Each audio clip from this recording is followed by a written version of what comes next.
we do it. If not, we're like the 311. We'll advise them or we'll get them to the right source, to the right place where they should go. We have over 100 members. Same way, we have a hotline number that is well posted throughout the community. Everybody has the number, everybody calls it, and we are a 24/7 group.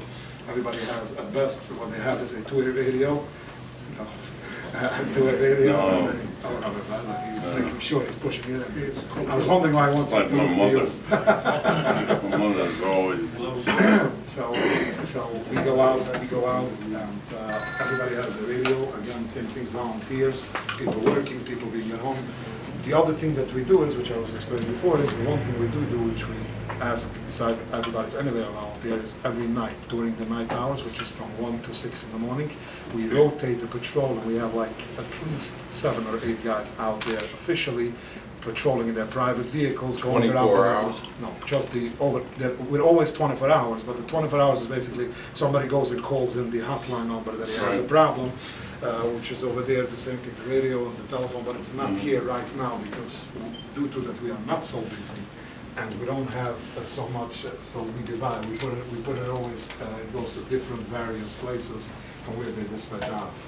But during the day and even during the night, anybody can call 24 hours a day. They call up, we run, we go to the emergency. But besides that, mandatory for everybody that's a member of the organization, he has to give us twice a month, one night, from 1 to 6 in the morning, that they go out and they literally patrol the neighborhood, because that's really when the crimes happen, and that's and just And success story. Talk to the precinct?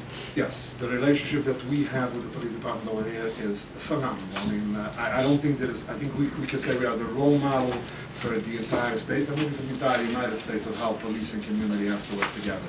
Specifically the room full that you see over here, the coordinators of the organization, it's on a day, my wife always tells me, where are you? Oh, you're in your other home. That's basically how she calls the precinct, and I'm sure the same can say all of them the other way around. And everybody, we try to rotate, like I said, you know, I work up to there.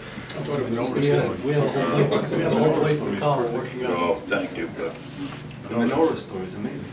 I'm gonna get it. So basically, it's the relationship is great, and this is how, as far as it goes is. So, my wife.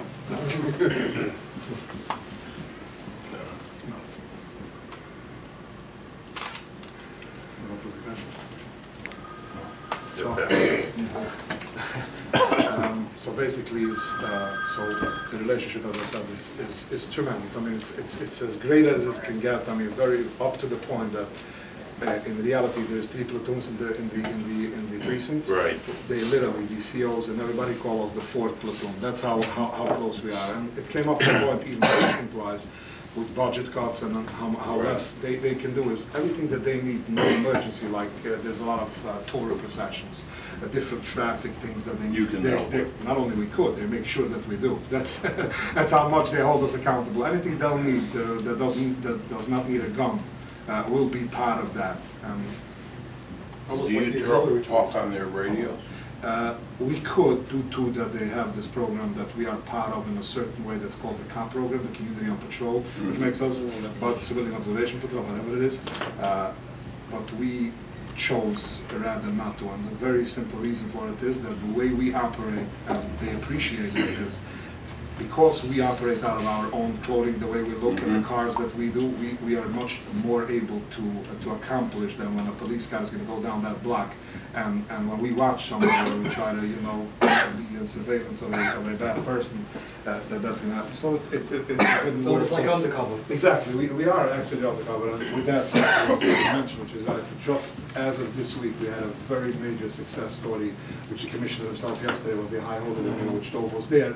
The holiday meeting at the high holiday meetings in 1PP, the commissioner mentioned it very clearly. We had a guy who broke in throughout the summer into numerous apartments in the area. The silver guy. Yeah.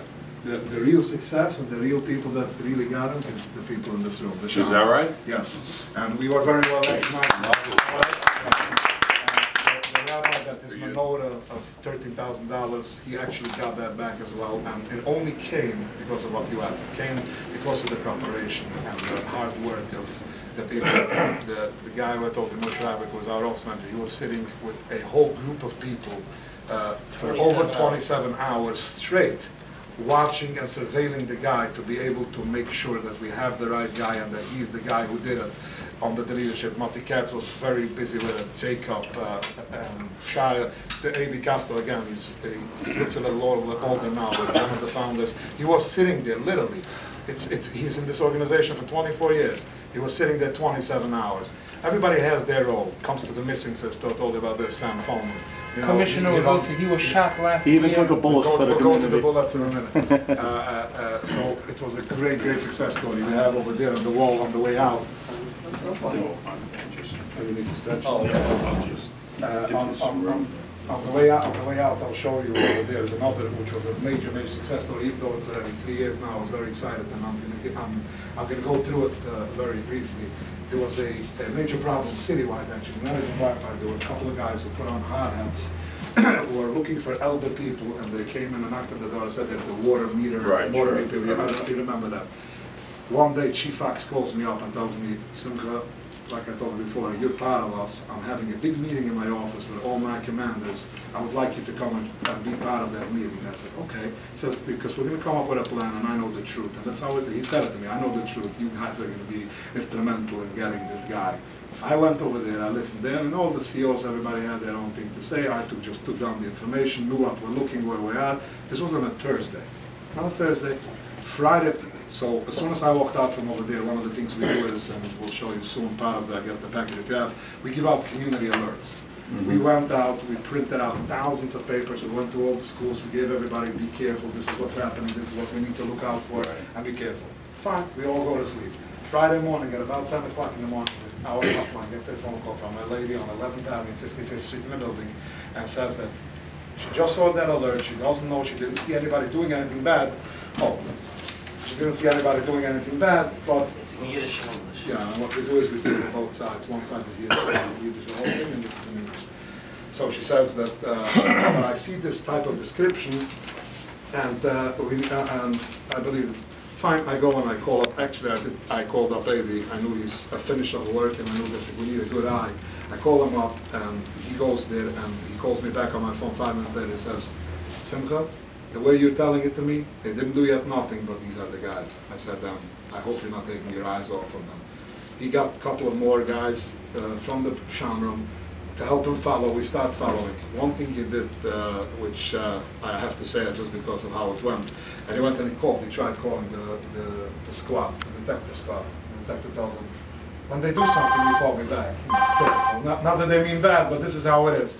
So we decided, we said, you know what, okay, we understand the police department, that's what they have to do, but we have to do what we have to do. We followed the people, it was before Shabbos on a Friday. We followed them from 10 o'clock to 11 o'clock in the morning, whatever it is. They went down to the 6-8 precinct, which is 86th Street by Century 21. They went all over. We thought, okay, they're not doing anything. They were eating pizza. There were 5 people together.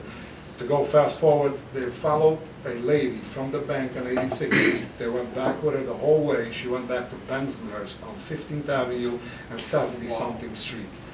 By that time, I already finished working. I get the bar back. I'm here.